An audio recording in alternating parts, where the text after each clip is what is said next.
صبح بدا من طلعته. ایک وقت ایسا آیا کہ اللہ تعالیٰ نے حضرت ابراہیم کو بہت زیادہ مال عطا فرمایا. اتنے اونٹ گنے نہیں جاتے، گائیں اتنی زیادہ کہ شمار نہیں ہوتے، بکرے بکریاں اتنی زیادہ کہ شمار، بہت زیادہ مال اللہ نے عطا فرمایا. اور ابھی کچھ عرصہ پہلے آپ پیچھے جائیں نا تو جو لفظ مال تھا وہ روپے پہ تو بولا ہی نہیں جاتا، وہ جانوروں پہ بولا جاتا. بہت زیادہ مال اللہ نے دیا، بکریاں، گائیں، اونٹ، بیل، بڑا کچھ. رب کریم نے فرشتوں سے فرمایا کہ واتخذ اللہ ابراہیم خلیلا، ابراہیم میرا دوست ہے.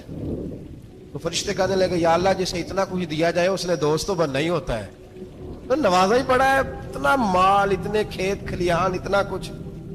اللہ کریم نے فرمایا جاؤ آزمائش کر لو، امتحان لے لو. فرشتہ امتحان لینے پہنچ گیا. حضرت ابراہیم کے جانور چر رہے ہیں چراگاہ میں، حضرت ابراہیم بھی ہیں، غلام بھی ہیں، بہت بڑا ریوڑ ہے. آپ تشریف فرمائیں. ایک فرشتہ آیا تو کھیت میں چھپ کے بیٹھ گیا اور بلند آواز سے کہنے لگا سبحان اللہ والحمد للہ ولا الہ الا اللہ واللہ. یہ تسبیح بڑی پسند ہے، محبوب نے ان کی فضیلت بیان کی. اب وہ حضرت سیدنا ابراہیم علیہ السلام کھڑے تھے تو وہ کھیت میں بیٹھ کے تسبیح پڑھنے لگا سبحان اللہ والحمد للہ ولا الہ الا اللہ. حضرت ابراہیم کہنے لگے یہ میرے رب کا نام کون لے رہا ہے؟ بڑی اس کی میٹھی آواز ہے، بڑی، کون ہے؟ ڈھونڈنے لگے، گھومتے گھومتے اس کے پاس چلے گئے. فرشتہ انسانی شکل میں، تو میرے رب کا ذکر کر رہا تھا؟ اس نے کہا میں ہی کر رہا تھا. فرمانے لگے یار ایک دفعہ پھر نہیں کرتا؟ تو کہنے لگا ابراہیم پہلے تو میں اپنی مرضی سے کر رہا تھا، تو کہتا ہے تو پیسے لگیں گے، پیسے ہیں تو کر دیتا ہوں. حضرت ابراہیم کہنے لگے بول تو کیا لے گا؟ میرے اللہ کا ذکر سنانے کا کیا لے گا؟ کہنے لگا جتنی بکریاں آپ چلا رہے ہیں ساری دے دے تو میں اللہ کا ذکر سنا دیتا ہوں. آپ نے فرمایا بس جا تیری ساری ہوئی، میرے رب کا ذکر سنا. اور پھر شروع ہو گیا سبحان اللہ الحمد للہ ولا الہ الا اللہ واللہ اکبر. حضرت ابراہیم علیہ السلام کیف میں یار پھر ذرا سنا، نا علما وچ پھسا سانو، تو یار دی گل سنا سانو، ذرا دوبارہ سنا.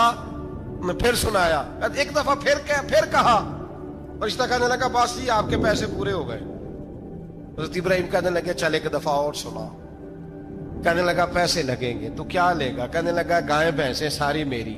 فرمایا بس یار اتنی قیمت، تو سنا صحیح، سارا کچھ ہی تیرا. پھر شروع ہو گیا سبحان اللہ والحمد للہ ولا الہ الا اللہ واللہ اکبر. گائیں دے دیں، بھینسیں دے دیں، وہ ذکر سناتا ہے. حضرت ابراہیم کبھی مچلتے ہیں، کبھی روتے ہیں، کبھی آہیں پڑھتے ہیں. تو میرے رب کا نام لے رہا ہے، ذرا پھر سے لے. کیف جاری ہے. کہنے لگا بس بھائی. حضرت ابراہیم فرمانے لگے تو اور لے لے جو لینا ہے، مجھے ذکر سنا.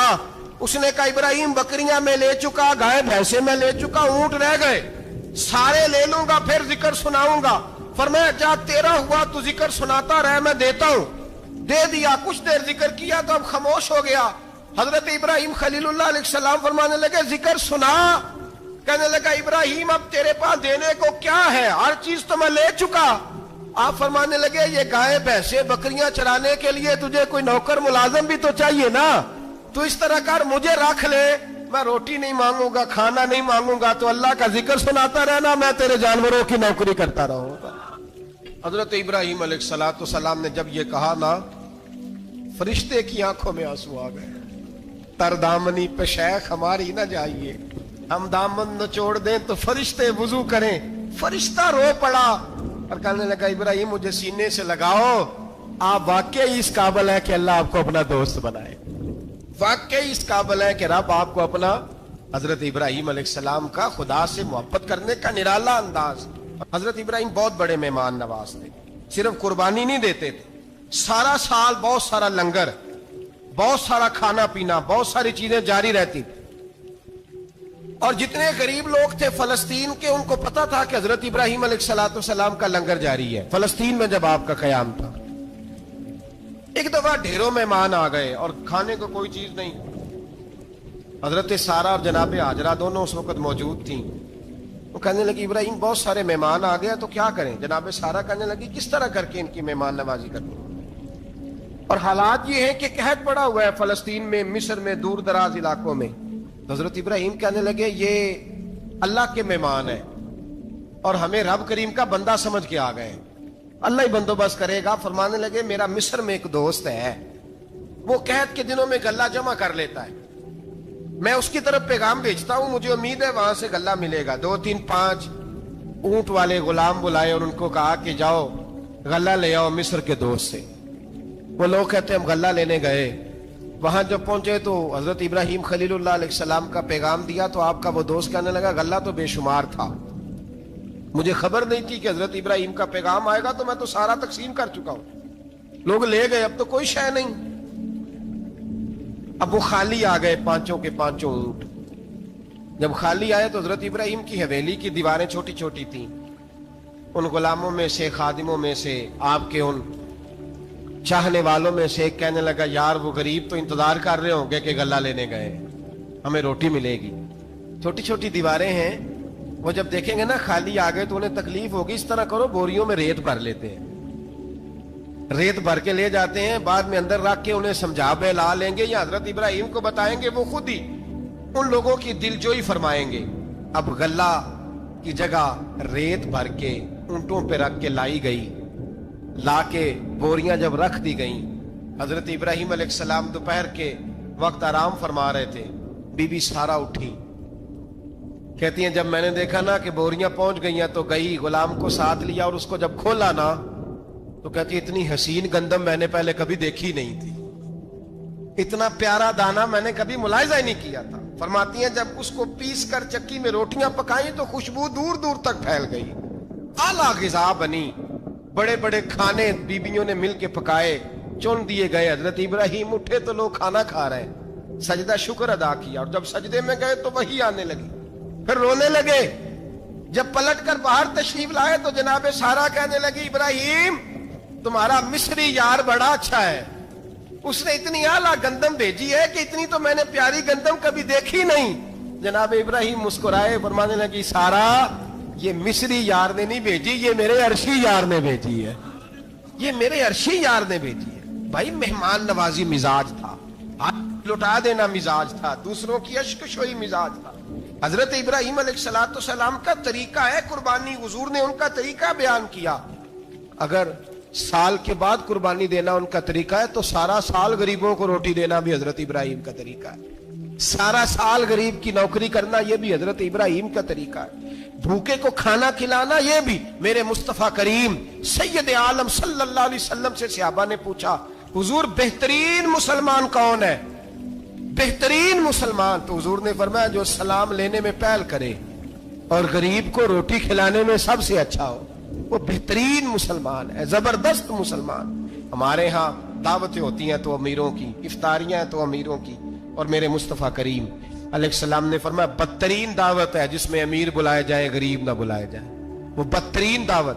حضرت ابراہیم کا طریقہ رہا ساری زندگی مہمان نوازی. اور میرے بھائی یہی محبت انہیں میرے مصطفیٰ سے بھی تھی. ایک نبی گھر بنا رہا ہے, دوسرا بنوا رہا ہے. حضرت اسماعیل علیہ السلام پتھر اٹھا اٹھا کے لا رہے ہیں, جناب ابراہیم بنا رہے ہیں. جب خانہ کعبہ بن گیا تو کہنے لگے ربنا وابعث فیہم رسولا, اے اللہ اب اسے بسانے کے لیے اپنا آخری رسول بھی عطا فرما.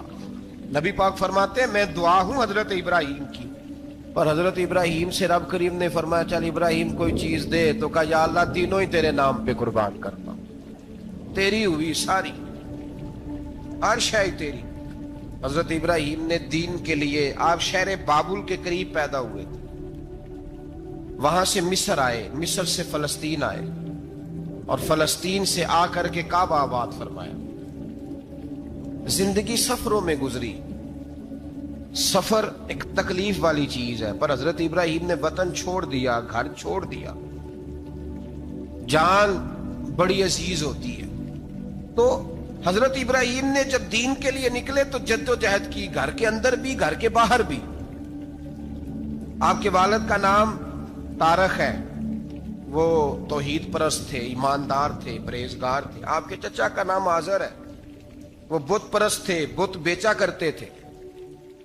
حضرت سیدنا ابراہیم علیہ السلام جب میدان عمل میں نکلے تو حضرت ابراہیم علیہ السلام نے اپنے گھر سے جہاد شروع کیا, لڑنا پڑا. گھر کے اصولوں سے چچا نے جو رواج بنائے ہوئے تھے اس رواج سے ٹکرائے. فرمایا میں اپنے گھر کے اندر یہ بت پرستی نہیں ہونے دیں گا. چچا کو ایک دفعہ نہیں بار بار 100 دفعہ سمجھایا. آپ کا چچا بت بنا کے بیچا کرتا تھا. حضرت ابراہیم علیہ السلام تھوڑے بڑے ہوئے تو کہنے لگا کہ چلو میرے ساتھ, تم بھی بت بیچنے ہیں, ہمارا کاروبار ہے. حضرت ابراہیم ساتھ نکلے تو بت پکڑا ہے, گندے پانی کے اندر اس بت کو ڈبوتے ہیں, کہتے ہیں کسی نے خریدنا ہے تو خرید لو, نہ یہ نفع دے سکتا ہے نہ نقصان دے سکتا ہے. جو اپنا آپ نہیں بچا سکتا تمہیں کیا بچائے گا, خریدنا ہے تو خرید لو. چچا کہنے لگا تو کاروبار چمکا رہا ہے کہ تباہ کر رہا ہے.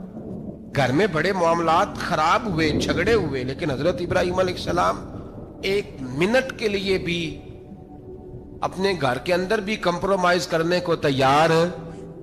یہ تھوڑا مشکل میں نے پہلو چھیڑ دیا ہے, یہ تھوڑا مشکل پہلو چھیڑ دیا ہے. تھوڑا سمجھدار آدمی ہے پر بیوی سے پردہ نہیں کرا سکتا, سیانا ہے, پنچایت کا بندہ ہے, جو اس سے آپ کہیں گے وہ بات یہ سنائے گا, لیکن کہتا ہے نہیں جی میں نے کوشش کر لی ہے. کس قسم کی کوشش ہے صاحب, یہ کیسے ہو گیا؟ حضرت ابراہیم علیہ السلام نے گھر کے اندر سے فرمایا نہیں کرنے دوں گا. گھر کے اندر بھی ٹکرائے, فرمایا تم جو بھی ہو پاش پاش کیا چچا کے اصولوں کو, اور باہر جب نکلے تو صرف علاقے کے چیئرمین سے نہیں ٹکرائے, ایم پی ایم این اے وزیر مشیر سے نہیں ٹکرائے, سپر پاور نمرود دنیا کا واحد حکمران تھا اس وقت, دوسرا کوئی حکمران ہی نہیں تھا, اکیلے حکمران سے جا کر ٹکرائے. کوئی ساتھ فوج نہیں تھی, کوئی ساتھ ان کے طاقت بظاہر دنیا داری کی کوئی نہیں تھی, پر حضرت ابراہیم جا کے ٹکرائے. اور میرے رسول پاک صلی اللہ علیہ وسلم نے سند بیان کی, فرمایا افضل الجہاد کلمۃ الحق عند سلطان الجابر. فرمایا سب سے افضل جہاد یہ ہے کہ تو ظالم بادشاہ کے سامنے کھڑے ہو کے حق بات بیان کر دے. یہ سب سے بڑا جہاد ہے, یہ سب سے افضل الجہاد کلمۃ الحق عند سلطان الجابر, سب سے بڑا جہاد. حضرت ابراہیم کھڑے ہو گئے, سپر پاور سے ٹکرائے. یہاں ہم لوگ حکمتوں کا شکار ہیں, دیکھیں گے, کریں گے, سوچیں گے, اور مولوی صاحب کو ویسے کہتے ہیں آپ پرہیز کریں سیاسی باتوں سے. بھئی اللہ کے ہر نبی نے جا کے وقت کے ظالم حکمران کو لتاڑا ہے, للکارا ہے. یہ تو مشن انبیاء ہے. حضرت سیدنا ابراہیم علیہ السلام نے اس کو جا کے کہا کہ تو جھوٹ بولتا ہے, تو جھوٹا ہے, تو خدائی کا دعویٰ کرتا ہے, تو بہت بڑا ظالم ہے. اور قرآن مجید نے اس ساری بات کو بیان فرمایا. حضرت ابراہیم علیہ السلام سے کہنے لگا میں رب ہوں. تو آپ نے فرمایا میرا رب تو وہ ہے جو زندہ کرتا اور مارتا ہے. تو پھر آپ حق بات بیان کریں گے تو اللہ مارے گا کہ بندہ مارے گا؟ کچھ بھی نہیں ہوتا, کیونکہ زندگی موت کس کے ہاتھ میں ہے؟ اللہ کے ہاتھ میں. زندگی موت اللہ, کچھ بھی نہیں ہوتا. انسان صحیح سمت کا تعین کرے اور صحیح چلے. حضرت علی شیر خدا سے کسی نے کہا تھا کہ آپ کے بڑی دشمنی ہے, کوئی محافظ رکھ لیں. آپ فرمانے لگے موت خود بہت بڑی محافظ ہے, وقت سے پہلے آتی ہی نہیں. بڑی محافظ ہے, وقت سے پہلے. علامہ نورانی رحمت اللہ تعالی علیہ کراچی جیسے شہر میں رہا کرتے تھے, جہاں گام گام پہ خطرہ تھا. لوگوں نے کہا حضرت اتنے بڑے لیڈر ہو, آپ کی جماعت کی 62 سیٹیں ہوئی قومی اسمبلی میں, ایک ایسا وقت بھی آیا تو کوئی ایک آدمی بندوق والا. آپ فرمانے لگے مجھے ضرورت ہی نہیں, اس لیے کہ جس خدا رسول کے لیے میں نکلا ہوں وہ خود ہی حفاظت کرنے والے ہیں, ضرورت نہیں ان چیزوں. تو بھائی حضرت ابراہیم ٹکرائے, اور آپ کا انداز کیا ہے؟ جا کے کہا کہ تو نہیں, خدا وہ ہے جو زندہ کرتا. اور اس نے ایک بیوقوفوں جیسی دلیل دی. ایک آدمی کو کل پھانسی دینی تھی تو اس کو بلایا, کہنے لگا تجھے کب پھانسی ہے؟ اس نے کہا کل. کہنے لگا جا تجھے آزاد کیا, زندگی دی, اس کو چھٹی دے دی. ایک عام آدمی بیچارہ بیٹھا تھا, اس کو پکڑ کے نا کہنے لگا اس کی گردن اڑا دو. کہنے لگا دیکھ لو میں بھی زندہ کرتا اور مارتا ہوں. وہ جو کل مرنے والا تھا میں نے زندہ کر دیا ہے, اور جس کو پتہ ہی نہیں تھا کہ میں نے مرنا ہے اسے پکڑ کے میں نے مار دیا ہے. یہ بیوقوفوں جیسی دلیل ہے. حضرت سیدنا ابراہیم علیہ السلام چاہتے تو اسی وقت دلیل توڑ دیتے کہ تو کیا بیوقوفوں جیسی بات کر رہا ہے. اگر تو زندگی دیتا ہے تو مرے ہوئے میں جان ڈال کے دے جس کو تو نے مارا ہے. لیکن حضرت ابراہیم نے دیکھا کہ بیوقوف ہے, بیوقوفوں سے بحث نہیں ہوتی, دلیل بدل لی جاتی ہے, ان کی عقل کے مطابق بات کی جاتی ہے. حضرت ابراہیم فرمانے لگے میرا رب وہ ہے جو سورج مشرق سے نکالتا ہے اور مغرب میں غروب کرتا ہے. تو اگر رب ہے تو تو مغرب سے نکال کے مشرق میں غروب کر. فبہت الذی کفر, کافر لاجواب ہو گیا, اس کے پاس اس چیز کا کوئی جواب نہیں تھا. علامہ اسماعیل حقی نے خوبصورت فقرہ لکھا ہے, خوبصورت جان ڈال دی ایک جملہ کہہ کے. حضرت سیدنا علامہ اسماعیل حقی رحمت اللہ علیہ فرمانے لگے چونکہ نمرود بیوقوفوں جیسی باتیں کر رہا تھا, اگر وہ یہ کہہ دیتا نا کہ میں سورج کو نکالتا ہوں مشرق سے, میں غروب کرتا ہوں معاذ اللہ مغرب میں نکالتا ہوں, تو آپ اپنے رب سے کہیے کہ وہ مغرب سے نکال کے مشرق میں غروب کرے. علامہ اسماعیل حقی فرماتے ہیں رب کریم کی آواز قدرت تھی, مالک حضرت ابراہیم علیہ السلام کے اس, اگر وہ کہہ دیتا اور حضرت ابراہیم دعا کر دیتے تو رب کریم نے فرشتوں کو تیار بٹھایا ہوا تھا. فرمایا اگر یہ کہہ دے میرے خلیل سے کہ سورج مغرب سے نکال کے مشرق میں غروب کرنا ہے تو تیار رہنا, جس طرح خلیل کہیں گے ویسے ہی کر دیں گے. واتخذ اللہ ابراہیم خلیلا, ابراہیم ہمارا دوست جو ہوا, جیسے کہے گا ویسے کر دیں گے. حضرت سیدنا ابراہیم علیہ السلام کی باتوں کا جب جواب نہ دے سکا, دلیل نہیں بندہ دیتا, پھر لڑائی کرتا ہے, پھر جھوٹے موٹے اعتراض کرتا ہے. دلیل ختم ہوتی ہے تو لوگ ذاتیات میں اترتے ہیں, کہتے ہیں یہ کھانستا صحیح نہیں, دیکھتا صحیح نہیں. دلیل ختم, اب ذاتیات پہ اترے, کہنے لگے مجھے پتہ چلا ہے کہ یہ فلانی جگہ گیا تھا تو وہاں جا کے اس نے اس طرح کیا. پھر لوگ ذاتیات پہ اترتے ہیں, جب دلیل کا جواب دلیل سے نہیں دے پاتے پھر ذاتیات پر اتر کر حملے کرتے ہیں. حضرت ابراہیم کے دلائل کا جواب نمرود نہ دے سکا تو کہنے لگا کہ اس کو آگ میں ڈال دو. قوم گئی ہوئی تھی ساری, آپ نے بات سنی ہوئی ہے, میں نے صرف اشارہ دینا ہے, میلے پہ حضرت سیدنا ابراہیم علیہ السلام نے سارے بت توڑ دیے, کلاڑا بڑے بت کی گردن پہ رکھا. واپس آئے, کہنے لگے بت کس نے توڑے ہیں, تو فرمایا اس سے پوچھو جس کی گردن پہ کلاڑا ہے. کہنے لگے یہ تو بول ہی نہیں سکتا, تو فرمانے لگے بڑے بیوقوف ہو جو بولتا ہی نہیں, سنتا ہی نہیں, اپنا آپ نہیں بچا سکتا, اس کی پوجا کرتے ہو. کہنے لگے پکڑو, دلیلیں ختم ہو گئی, اس کو آگ میں ڈالو. بہت بڑی حویلی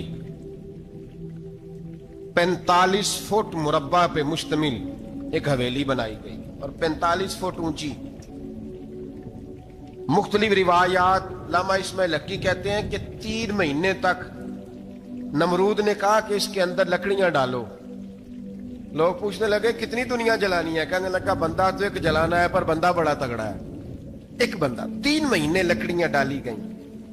اور لوگوں کی جو تہمات ہوتی ہیں نا وہ بڑی عجیب ہوتی ہیں. تہمات میں نے بڑی تفصیل سے رمضان المبارک میں گفتگو کی تھی. بدشگونی, تہمات لوگ لیتے ہیں. اس وقت بھی لوگ تہمات کا شکار ہو گئے. عقیدہ بگڑ جاتا ہے تو وہ عجیب و غریب باتیں کرنے لگتا ہے. تہمات کا شکار ہو گئے. بیبیاں نظر مانتی, میں بیمار ہوں, اگر صحیح ہو گئی تو اتنے من لکڑی دوں گی حضرت ابراہیم کی آگ جلانے کے لیے. ایک عورت لے کے جا رہی ہے لکڑیاں. ایک نیک دل آدمی نے اسے پوچھا کہاں جا رہی ہو, کہنے لگی میں نے منت مانی تھی تو حضرت ابراہیم علیہ السلام کو معاذ اللہ جلانے کے لیے لکڑیاں لے کے جا رہی ہوں. تو وہ رب کریم کے بندے کہنے لگے تو ڈھونڈتی رہے گی, تجھے وہ جگہ ملے گی نہیں. وہ بی بی کئی مہینے گھومتی رہی, جگہ ہی نہیں ملی جہاں لکڑیاں ڈالنی, ماری گئی. تہمات کا شکار ہوئے بہت سارے لوگ. تہمات کا بھائی, تہمات دین کے اندر منع ہے. تہمات دین میں کوئی نظر ماننا, کوئی کسی بزرگ کے مزار پہ جا کے سالے ثواب کے لیے کوئی چیز ماننا, یہ تو درست ہوا.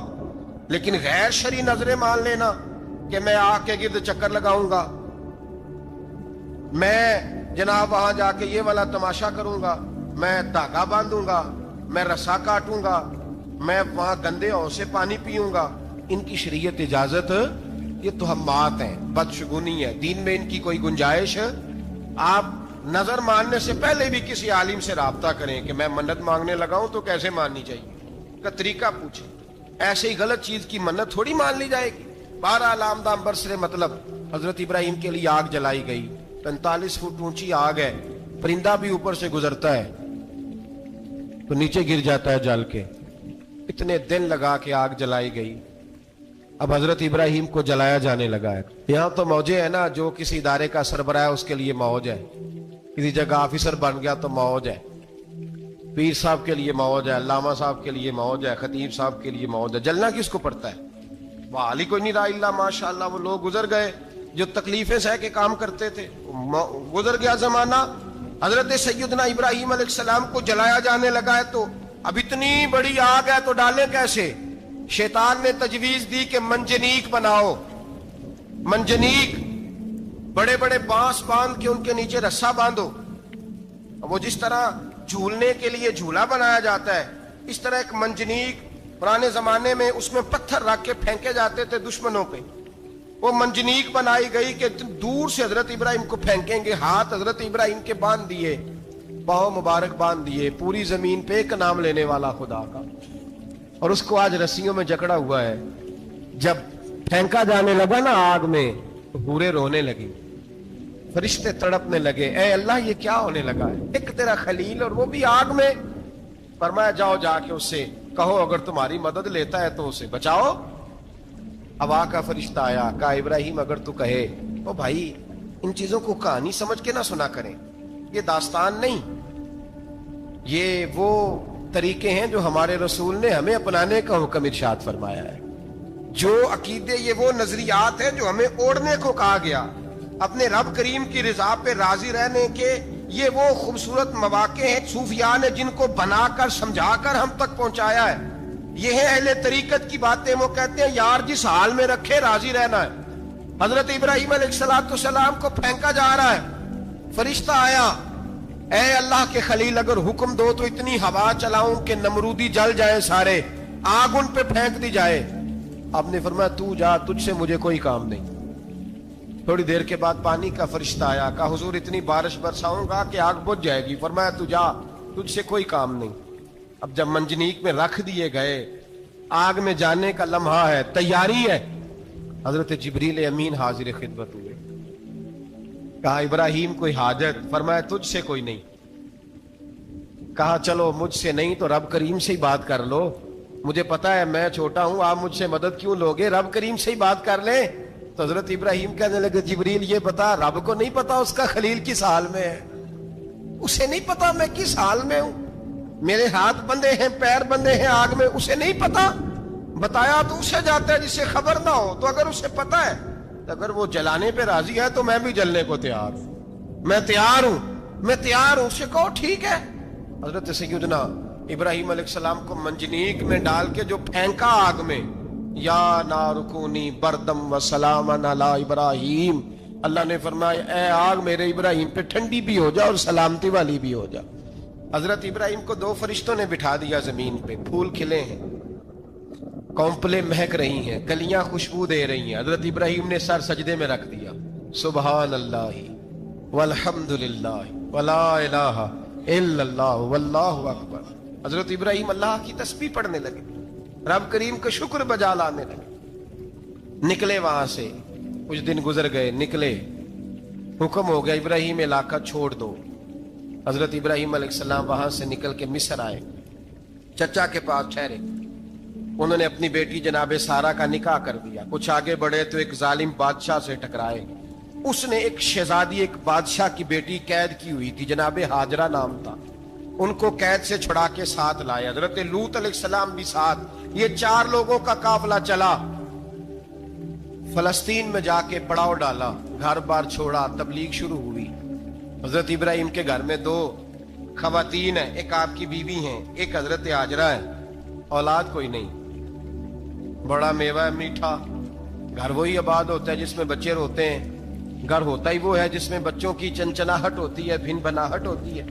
حضرت ابراہیم نے ایک بچہ روتے ہوئے دیکھا تو آنکھوں میں آنسو آئے, کہنے لگے ربی حب لی من الصالحین, یا اللہ مجھے بھی نیک اولاد عطا کر دے. حضرت سارہ نے سن لیا, کہنے لگی ابراہیم شاید میرے بطن سے تو آپ کو نصیب نہیں, ہاجرہ سے نکاح کر لو.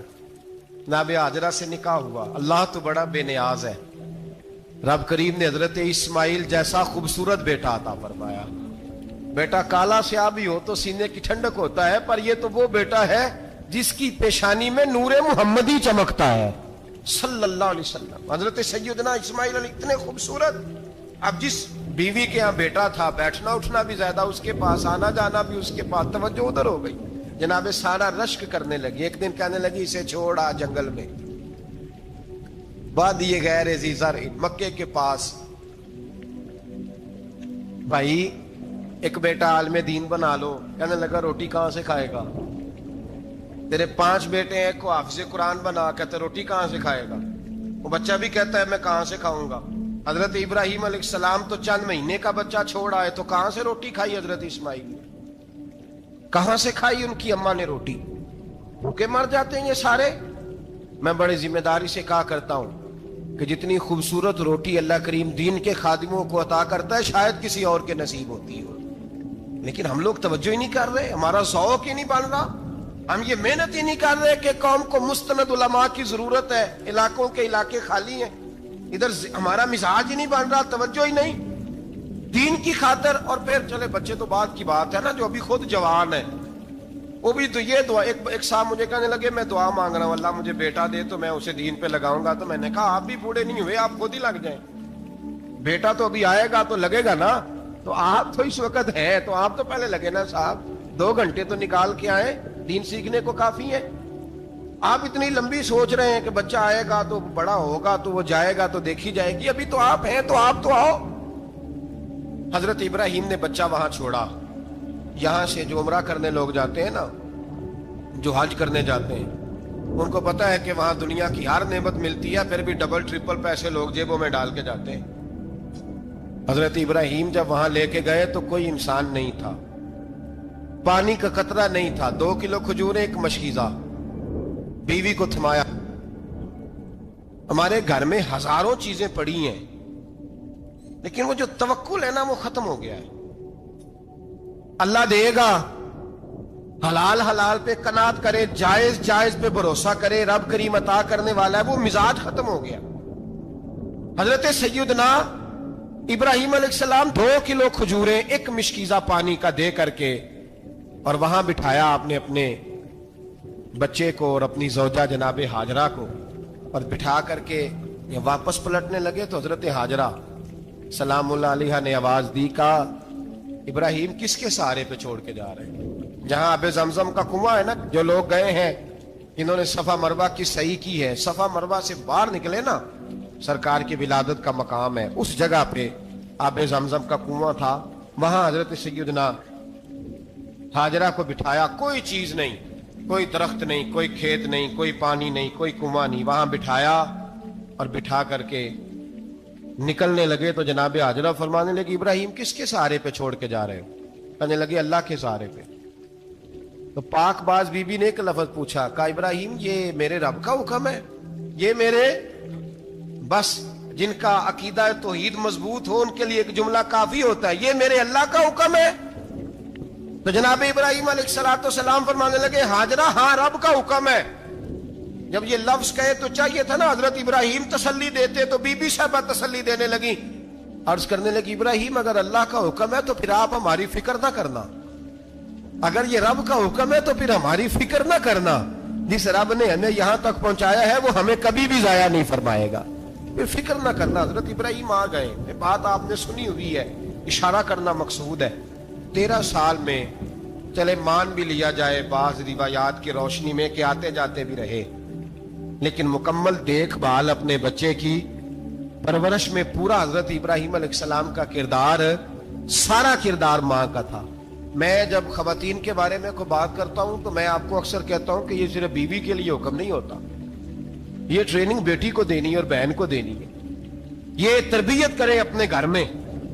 میں تجربے کی روشنی میں یہ بات عرض کیا کرتا ہوں کہ بھائی بچے باپ کے فرما بردار اس وقت ہوتے ہیں جب اماں انہیں باپ کا فرما بردار کرتی ہیں, اور بچے باپ کے نافرمان بھی تب ہوتے ہیں جب اماں انہیں باپ کا. میں نے اپنے کانوں سے سنا ایک دفعہ ایک بچہ اپنے باپ سے کہہ رہا ہے آپ نے تو ساری زندگی باہر گزار دی, پیسے کمانا کون سا مشکل کام, دکھ سکھ تو سارے اماں نے برداشت کیے, سکولوں میں وہ جاتی تھی, فلانا کام وہ کرتی تھی, فلانا کام. اب یہ سوچ اس کی ذاتی تو نہیں, یہ اس کو دی گئی ہے, اور اگر اس کو یہ سوچ دے دی جائے کہ اماں کہے کہ میں تو اپنوں میں رہی ساری زندگی, میں نے تو اپنوں میں وقت گزارا, اور تیرا باپ تو کئی دفعہ جنازے بھی نہیں پڑھ سکا, نے تو ماں باپ ایسے دفن کر دیے, وہ اگر یہ سوچ فراہم کرے تو پھر بچہ باپ کا فرما بردار ہوتا ہے. اور یہ والی روایتیں ہم بیوی کو سناتے ہیں. حالانکہ کس کو سنانی چاہیے؟ بولیے، بہن اور بیٹی کو. بہن اور بیٹی کو سنائیں یہ باتیں، ان کو سمجھائیں، تاکہ آگے جا کے وہ جو گھر ترتیب دیں وہ گھر بڑا عمدہ اور نکھرا ہوا ہو. حضرت سیدنا ابراہیم 13 سال کے بعد آئے، چونکہ گھر میں اللہ تبارک و تعالیٰ کی دوستی کا چرچا تھا، اللہ تبارک و تعالیٰ کی محبوبیت کا غلبہ تھا. 13 سال کے بعد فلما بالغ معہ السعی، بیٹا جب اتنا بڑا ہوا کہ ساتھ چلنے لگا، تو حضرت ابراہیم نے اپنے بیٹے کو بلا کے کہا، بیٹا مجھے خواب آئی ہے، میں تجھے ذبح کر رہا ہوں، تیری کیا رضا ہے؟ تو حضرت اسماعیل کہنے لگے، یا ابت افعل ما تؤمر، ابا جی اللہ جیسے حکم دیتا ہے میرے ساتھ ویسے ہی کریں، جیسے اللہ حکم دیتا ہے ویسے ہی، بولیے، ویسے ہی کریں. حضرت حاجرہ کو کہا کہ ایک دوست نے دعوت کی ہے تو وہاں جا رہے ہیں. بی بی مطمئن ہے، تفصیلات کی ضرورت نہیں، ختم بات، اعتبار ہے، مطمئن ہو گئی. شیطان پیچھے سے آیا اماں کے پاس. ذرا تھوڑی دیر کے لیے تصور جمائیے، یہاں تو پڑوسن آ کے کوئی بات بتا دیتی ہے خاوند کے بارے میں تو کئی مہینے جھگڑا جاری رہتا ہے، پڑوسن محلے دار. شیطان نے آ کے بتایا لفظ کیا ہے؟ کہا حضرہ تمہیں پتا ہے کہاں جا رہے؟ کہا دوست کی دعوت میں. تو کہنے لگے دوست کون ہے؟ رب کریم. اور ابراہیم کا خیال ہے کہ اس رب نے مجھے حکم دیا ہے کہ میں ذبح کروں. تو حضرت حاجرہ کہنے لگی کبھی باپ بھی بیٹا ذبح کرتے ہیں؟ شیطان کہنے لگا ان کا خیال ہے کہ ان کے رب نے حکم دیا ہے. جناب حاجرہ فرمانے لگی اگر رب نے حکم دیا تو پھر تو مجھے شیطان لگتا ہے، تو مجھے شیطان لگتا ہے. کا کیا مطلب؟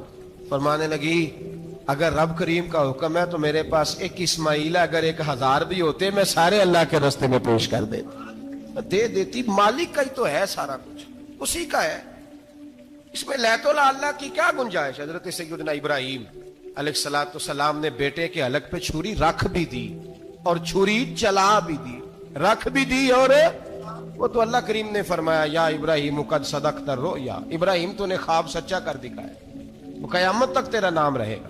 حضرت ابراہیم نے وطن بھی دیا، جان بھی دی، بیٹا بھی. اللہ کریم نے دمبے دیے، فرمایا یہ فدیہ ہے. اب یہ قربانی قیامت تک حضرت ابراہیم کے طریقے کے مطابق جاری ہے. حضرت ابراہیم بہت بڑے مہمان نواز تھے، بہت بڑے.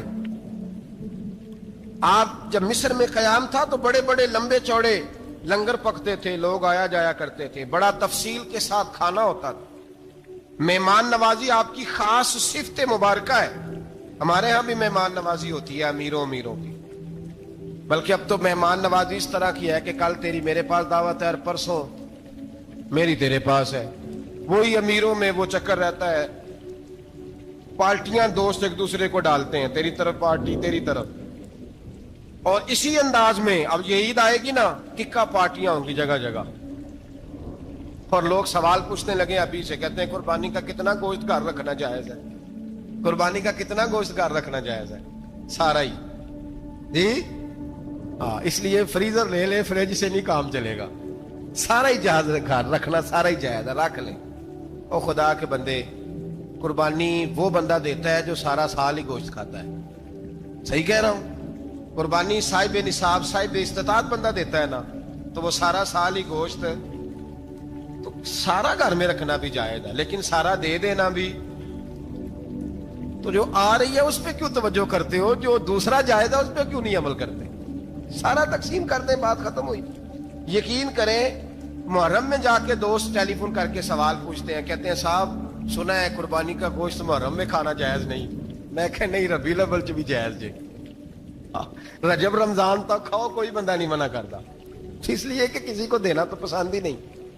یہاں پھر اس میں سے جو خاص چیزیں ہیں وہ اپنی فریج میں، اور باقی جو ہے وہ دوسروں کے لیے. یہ کیا طریقہ ہے ہمارا؟ اور اسی پہ عمل ہے. اللہ تبارک و تعالی ہمیں سمجھنے کی توفیق عطا فرمائے. یہ قربانی حضرت ابراہیم کا طریقہ ہے. حضور نے اگرچہ نبی پاک کی اپنی سنت تھی، یہ بھی کہہ سکتے تھے سنتی و سنت ابیکم ابراہیم، میری سنت ہے اور تمہارے باپ ابراہیم کی سنت ہے. یہ نہیں فرمایا. جب صحابہ نے کہا قربانی کیا ہے، فرمایا سنت ابیکم ابراہیم، یہ تمہارے باپ ابراہیم کی سنت ہے. ہر صاحب نصاب پر قربانی واجب ہے. جو زکوٰۃ کا نصاب رکھتا ہو اس پر قربانی واجب ہے. یعنی ضروریات سے زیادہ اتنے پیسے، جتنے پیسوں سے زکوٰۃ